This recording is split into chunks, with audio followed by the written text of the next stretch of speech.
Break के बाद मैं चाहूंगी कि डॉक्टर बिल्किस आप गो की चाय पी लें, चाय साथ ले जाएं, टेस्ट करिएगा, कोई मसला नहीं, चाय साथ ले जाएं। ये मैं आप बल्कि तमाम ख़वातीन से पूछना मैं चाहूँगी क्योंकि देखिए भाई यूजुअली होता है कि जब एक टीन एज में जाके जब आपके हार्मोन्स बहुत ज़्यादा चेंज हो रहे होते हैं तो उस वक्त भी ऐसी चीज़ें होती हैं जिसमें आपको अपनी हाइजीन का ख्याल रखना चाहिए। तो उनमें से वो क्या एज अ डर्मेटोलॉजिस्ट आप लोग क्या सजेस्ट करेंगे इन बच्चों को? अच्छा 10 इयर्स पे अब जो है वो आपका स्टार्ट हो जाते हैं, ठीक है ना। 10 इयर्स से ही मेरे पास पेशेंट आ रहे होते हैं और उनमें खुद ब खुद वो चेंजेस वो फील कर रहे होते हैं कि एक्सेसिव स्वेटिंग हो रही है, उसमें से स्मेल आना शुरू हो रही है। सबसे पहले जो वर्कआउट करना होता है वो आपको लिवर पे करना होता है, क्योंकि देखें ये जो है एक मेटाबॉलिक डिसऑर्डर है और एक जो है हार्मोनल डिसऑर्डर है और दोनों एक दूसरे से जुड़े हुए हैं। अगर आपका मेटाबॉलिज्म सही नहीं है तो आपके हार्मोन्स डिस्टर्ब होंगे। मेटाबॉलिज्म सही रखने का तरीका क्या है कि बच्चों को आदत डालें कि सुबह वॉक ज़रूर करें, एक्सरसाइज अपनी पूरी रूटीन में लेकर आएँ, खाना अच्छा खाएं। मैं हर बच्चे को कहती हूँ देखें अगर आपको बाहर खाना है आप खाओ, वंस इन अ वीक खाइए एंड डिटॉक्स योरसेल्फ, ठीक है। घर आकर जो है आपने उस दिन और दूसरे दिन आपने खीरों पे रखिए अपने आप को, प्याज का इस्तेमाल अच्छा कीजिए, वो चीज़ें खाइए जो आपके लिवर को डिटॉक्स करे। मतलब हर चीज़ आजकल गूगल पे अवेलेबल है, लेकिन इतनी वाइड नॉलेज का जो है वो कोई फायदा नहीं है अगर आप अपने ऊपर इम्प्लीमेंट ना कर सकें। पानी का इस्तेमाल बहुत 10 साल के बाद बच्चे को पानी का इस्तेमाल बहुत अच्छा करना चाहिए ताकि आपका लिवर कंटिन्यूसली डिटॉक्स स्टेट में रहे। थर्ड मोस्ट कॉमन चीज़ क्या है कि बच्चों को रात में 10 से 11 बजे सोने की आदत डालिए। रात का खाना आपने 6 से 7 के दरमियान खा लेना है। लॉजिक क्या है मैं बताती हूँ। अगर आप 6 से 7 के दरमियान खाना खाते हैं 2 घंटे लगते हैं जिसमें आपका पानी का इस्तेमाल भी है। 7 बजे तक के आप अपना लास्ट पानी पी लीजिए। क्यों? क्योंकि 2 घंटे लगते हैं लिवर को और किडनी को उसको पूरा नॉर्मलाइज करने के लिए, वो यूज़ कर रहा है ना। तो आपके लिवर और किडनी कंटिन्यूअस एक नॉर्मल स्टेट में है, आपकी अंदर से फ्लशिंग भी होगी, एब्जॉर्प्शन भी होगी, सब कुछ होगा ना। तो जो चीज़ें अच्छी हैं वो आपकी एब्जॉर्ब हो जाएंगी, जो नहीं है वो फ्लश हो जाएंगी। उसके बाद लिवर जाएगा रेस्टिंग फेज में। वो रेस्टिंग फेज जब स्टार्ट होगा तभी आपका मेलाटोनिन स्टार्ट होगा। वो मेलाटोनिन आपकी बॉडी के मेटाबॉलिज्म को, हार्मोन्स को पूरा अंदर से जो ब्रेक के जो होती है उनको ठीक है। अब अगर आप रात में 10 बजे खाना खाएंगे तो सोचिए आप लिवर को रेस्टिंग फेज कब दे रहे हैं। अच्छा 10 बजे भी खाना खाएंगे, उसके बाद फिर रात 1 बजे भी मैं आजकल तो आप कंटिन्यूअसली इंसुलिन जो है ना आपका सीक्रेटरी फेज में रहता है, यानी बढ़ता ही रहता है, जिसकी वजह से ये सारे प्रॉब्लम जो है वो शुरू होते हैं। मैं ज़रा आपके पास आऊंगी लेकिन पहले मैं जाऊंगी डॉक्टर बिल्किस के बाद। डॉक्टर बिल्किस पहली चीज़ क्या बना रहे हैं हम? देखिए पहली चीज़ तो मैं बता रही हूँ कि ये जो मौसम है इसमें आपने जो है उनाप 20-25 उनाप ले लीजिए, 1.5 लीटर पानी ले लीजिए, रात को उनाप को धोकर इसमें डाल दीजिए और ये वाला जो उनाप वाला पानी है पूरा दिन पीजिए। ये आपको अंदर से ठंडा रखेगा, लीवर को ठंडा रखेगा। उनाप आपकी स्किन के लिए बहुत अच्छा है, आप इसको पीजिएगा। तो कुछ लोगों को होता है कि गर्मी में ऐसे ना साइड पे यहाँ दर्द हो रहा है, यहाँ दर्द हो रहा है। पानी का इंटेक तो आपने करना है, वो मैंने पहले भी बताया, वेट के हिसाब से करना है। और उनाप वाला पानी बच्चों को भी दें, ये अंदर से ठंडा रखने में आपकी मदद करता है। देखिए ना यूरोप में क्या हो रहा है, सब चीज़ें पिघल रही हैं और हम यहाँ जो मैं भी चाय पी रही हूँ, हम लोग सब चाय पी रहे हैं। हमारी इम्यूनिटी इतनी स्ट्रांग है, हम कहते हैं इतनी गर्मी लग रही है उसमें भी हम कहते हैं लोहा लोहे को मारता है ना। एक तो ये चीज़ हो गई। अच्छा दूसरा जो है चराइता बहुत अच्छा होता है कि चराइता का कहवा बना के जो है ना आप पिए। एक तो क्या करता है वो आपके लीवर को भी डिटॉक्स करता है, पेट के कीड़ों के लिए बहुत अच्छा है, इन सारी चीज़ों के लिए आप चराइता ये यहाँ रखा हुआ है, थोड़ा सा लेके पानी में उबाल कर आप बच्चों को दिन में 2 दफ़ा भी, बच्चों को नहीं दे, 10 साल से बड़े बच्चों को आप दे सकते, 10 साल से और 100 साल के बच्चों को आप ये दिन में 1-2 दफ़ा दे सकते। एक और चीज़, जिन लोगों को बहुत पसीना आता है, खासकर हमारी वो बहनें जो पेरीमेनोपॉज में, एक तो गर्मी, हॉट फ्लैशेस, उससे उनका बुरा हाल हो जाता है और उनकी ड्यूटी 24/7 है, वो घर संभालती हैं। बिल्कुल सही है ना। तो उनको संभालने के लिए जो एक चीज़ यहाँ पर है वो है टेसू के फूल। ये आपकी इंटरनली गर्मी को ख़त्म करने में आपकी मदद करता है। आपने टेसू के फूल जो है इसका कहवा बना के पीना। वैसे इस हॉट फ्लैशेस के लिए बहुत अच्छी दूसरी चीज़ें भी हैं, लेकिन गर्मियों के हिसाब से आप ये जो है बना के पीजिए। या जिनको बहुत ज़्यादा पसीना आता है उनके लिए भी टेसू के फूल बहुत अच्छे। अब जो एक्सटर्नली जैसे इस्तेमाल करने के लिए टमाटर आपने क्या करना है, पानी उबालना है, उसमें आप टमाटर को चॉप करके डाल दें। ठीक है, और ये 1 मग के करीब हो, जिनको बेतहाशा पसीना आता है, पसीने में स्मेल आती है, इसको आप पीस के इसमें डाल दीजिए, इसको छान के ठंडा करके लास्ट रिंस अपनी बॉडी पे डालना है। इससे आपके पसीने की ज्यादती रुक जाएगी। और जो बहुत ज्यादा गंदी स्मेल आती है वो, और फिट में कहते पानी में से थोड़ी फिटकरी डाल के वो भी है। लेकिन ये टमाटर बहुत जबरदस्त है। आप सिर्फ 1 टमाटर की आपको कुर्बानी देनी होगी और उससे ये होगा कि आपके जो बॉडी ओडोर है उसमें फर्क पड़ेगा। यहाँ फिटकरी भी रखी हुई है। दुनिया जितनी भी तरक्की कर जाए, फिटकरी का कोई नैमुल बदल नहीं है। ये मेरे उन भाइयों के लिए है जो मोजे उतार के सबको बेहोश करते हैं, एनेस्थीसिया देते हैं, तो वो जो है उसको मैं कहती हूँ इसको क्रश करके, वाकई अगर आप लोगों की प्रॉब्लम है, आप लोगों को बहुत पसीना आता है and you can not help it, तो मैं कहती हूँ इसको सफूफ बना के पाँव में डाल लें। ये भी नहीं करें, पैरों पे भी लगा सकते हैं। लगा सकते हैं। इसकी जब सतह जो है ना बिल्कुल सही हो जाए। अच्छा, दूसरा क्या कर सकते हैं, ये बहुत ज़्यादा अच्छा भाइयों के लिए आफ्टर शेव, जैसे शेव करने के बाद आप फिटकरी को लगा लें, वो बहुत अच्छा होता है। दूसरा ये कि आप ये फिटकरी ले लें और घर से नमक ले लें और सत पुदीना ले लें, 3 चीज़ें। इसको टब में डालें और उसमें पाँव डिप करें। एक आपको ठंडक का एहसास होगा, नींद बहुत अच्छी आएगी और बॉडी डिटॉक्स होगी, क्योंकि हम जो है ना रिफ्लक्सोलॉजी के हिसाब से जो हमारे पॉइंट्स होते हैं, प्रेशर पॉइंट्स पाँव के, उससे आप ये करेंगे। उसके बाद अपने पाँव को निकालने के बाद थोड़ा सा सरसों का तेल 1-2 ड्रॉप 5 मिनट के लिए मी टाइम अपने आप को दीजिए।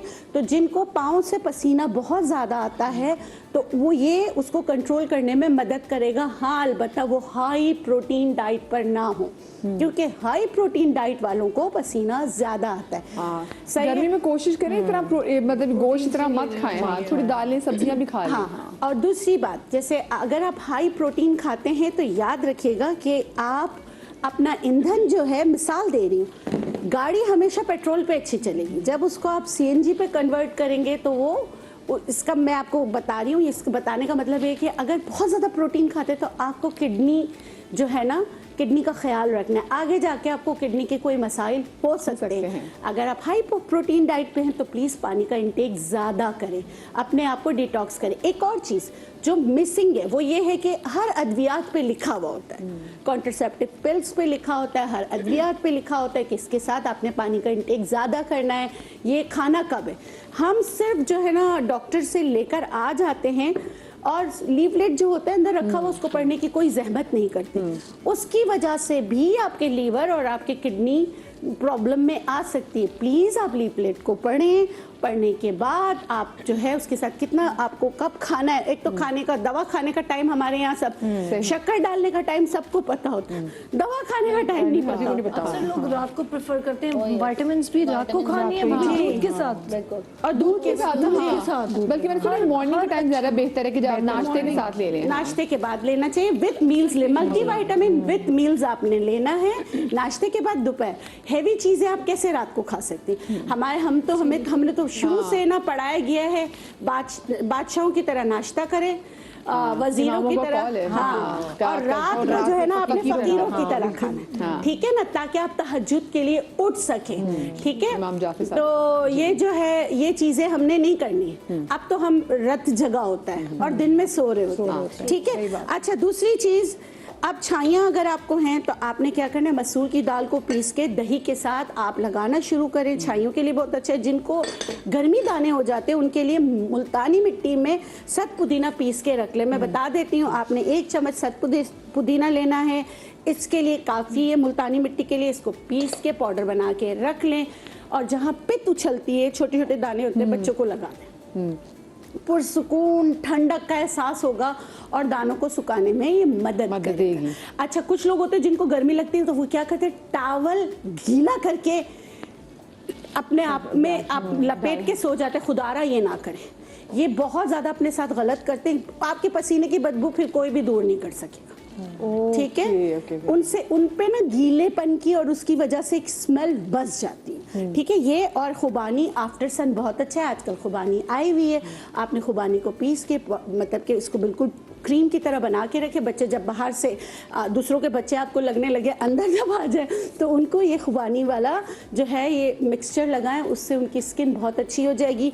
अच्छा, खीरे को हम लोग हमेशा इस्तेमाल करते हैं चेहरे के लिए, ऑयल कंट्रोल के लिए। इसको खाना बहुत अच्छा है, लेकिन इसका जूस निकाल कर आप सर पे लगाना शुरू करें थोड़ा सा रोजमेरी एसेंशियल ऑयल के साथ, तो आपके सर पे जो बहुत ज़्यादा स्मेली पसीना आता है, आपका सीबम खुला हुआ है, और बाज़ औक़ात ऐसा होता है जो बहुत ज़्यादा सोचते हैं उनके यहाँ पसीना बहुत आ रहा होता है, ये पसीना ना बहुत ज़्यादा पसीना, अच्छा। हाँ, तो उनके लिए या हार्मोन्स की वजह से यहाँ पसीना बहुत आ रहा होता है। तो आप ये वाली जो मैंने टिप बताई है वो कीजिए, इन्वेस्टिगेशन जरूर कराइए कि अंदर से क्या मसला है। और ये जो मसूर की दाल है ना, इसमें मैंने सुना ब्लीचिंग एजेंट होता है, ये बेहतरीन है। आप इसको फुल स्क्रब बना के भी इस्तेमाल कर सकते हैं, छाइयों पे भी इस्तेमाल कर सकते हैं, लेकिन इसका आटा बनाना जरूरी है।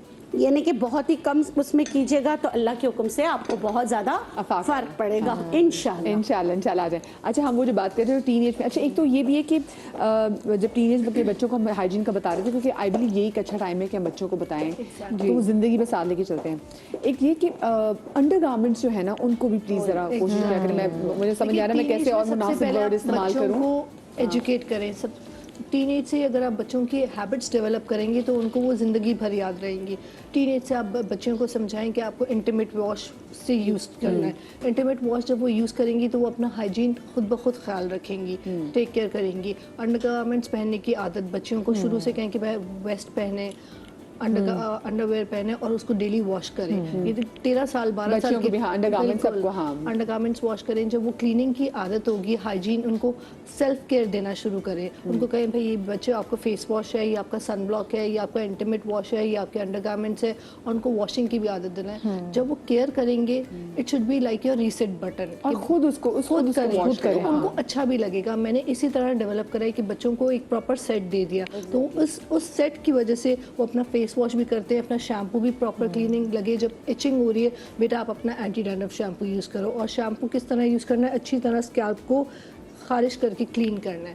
फेस वॉश करो, अंडरगारमेंट्स को वॉश करो, क्लीनिंग करो, इंटीमेट वॉश यूज़ करो। और जब जब जो साइंस आए मदर को बताओ। और जैसे ही बच्चियां जवान हो, आप उनको वैक्स और क्रीम से पहले उनका लेज़र कराना शुरू करें। ये हम अपने बच्चों के साथ बहुत नेकी कर सकते हैं। देखिए अब तो बहुत ज़्यादा शऊर आ गया, हमारे वक्त में नहीं था। देखिए ना, पहले तो हम नहीं थी अवेयरनेस और उसको बुरा समझा जाता था कि भाई आप बच्चियों को वैक्स के लिए लेके जा रही हैं, नहीं था। पर अब तो सबको सब कुछ पता है। तो it will be really good अगर हम मदर्स खुद अपने बच्चों को प्यूबर्टी से पहले उनकी लेजर करा दें उनको, ताकि वो सुकून में आ जाए। ये तो एक अच्छा, ये लेजर के बारे से मैं पहले भी बहुत शो में बहुत दफा पूछ चुकी हूँ। कोल्ड लेजर, हाँ, कुछ लोग कहते हैं जी नहीं भाई लेजर नहीं कराना चाहिए, कि जी 18 साल से पहले लेजर नहीं कराना चाहिए। लेकिन 18 साल से बच्ची फिर जिससे बच्चियां जो बाहर रहती हैं वो शेव करके ही अपना वो खराब हाल कर लेती हैं। इतना शेव करिए, देखिए प्रॉपर दाढ़ी की तरह शेव करें। टिंकर से तो प्रॉपर दाढ़ी की तरह बाल आ रहे हैं और आपकी स्किन का बैरियर खत्म हो जाता है। वो आपकी स्किन के लेयर उतार देती है, उससे इतना एक्ने आना शुरू हो गया। प्रॉपर दाढ़ी की तरह बाल और टू टोन स्किन। अच्छा, लेजर भी अगर टेक्नोलॉजी आ गई कि वो कर सकते हैं तो फिर ठीक है, सही है। It's safe, it is very safe. और अगर मतलब 18 साल से पहले अलाउ है तो करना चाहिए। It is allowed, it is allowed. देखिए ना, 18 साल से एक साइकिल के बाद आप कर सकते हैं। एक साइकिल के बाद आप फौरन स्टार्ट कर दें। और उसमें ये कि आप वंस मंथली रखें, वंस इन 2 मंथ्स रखें, ताकि उनके बिल्कुल बेबी हेयर्स होते हैं वो शेड हो जाते हैं। जब आप उसको रेजर करना शुरू कर दें, क्रीम्स यूज करना शुरू करें, फिर वो इतने पक्के और क्रीम्स तो प्लीज इस्तेमाल नहीं, दे आर सो इरिटेटिंग। अच्छा, और ब्रीदेबल कप जो है ना आपके अंडरगारमेंट्स होने चाहिए कॉटन के। आप जो वो वाले जो एकदम फैंसी वगैरह जो आपका अगर मटेरियल अच्छा नहीं है तो अंडरगारमेंट्स ही आपको जो है ना बहुत सारी बीमारियां देखिए वैसे भी ब्रीदेबल उनको तो चुभने वाली चीजें पसंद ही नहीं होती। लेकिन ये चीजों का बड़ा ख्याल रखना है कि जो कपड़े चाहिए। और बच्चों को हाइजीन सेट दें तो वो बड़ी खुशी खुशी, ब्रश का प्यारा सा ब्रश लेके दे दें, टूथपेस्ट लेके दें कि 10 टाइम्स आपने इस तरह करना है, तो वो खुशी खुशी में करते हैं। हाँ, ये बात है कि बच्चों को बाकी नई चीजें बहुत फैसिनेट भी करती हैं। 2-3 दिन के लिए, उसके बाद वैसे ही हो जाता है। नहीं कहें कि उसके बाद तो आपकी तरबियत आ जाती है, स्टार्ट हो जाए कि भाई आप रात को चले आ जाए, रात को फेस वॉश करना है, मॉइस्चराइजर लगाना है, टूथब्रश करना है, बाल बना के सोने हैं, बालों को क्लिप करना है, कब नाइट सूट पहनना है। कुछ लोग देखिए जो सुबह से कपड़े पहने होते हैं वही पहन के सो जाते हैं। और बच्चों को ये हैबिट हो कि उन्होंने चेंज करके, वॉश करके, पैर वॉश करके नाइट सूट पहनना है, तो फिर ये चीजें हैबिट डेवलप हो जाती है।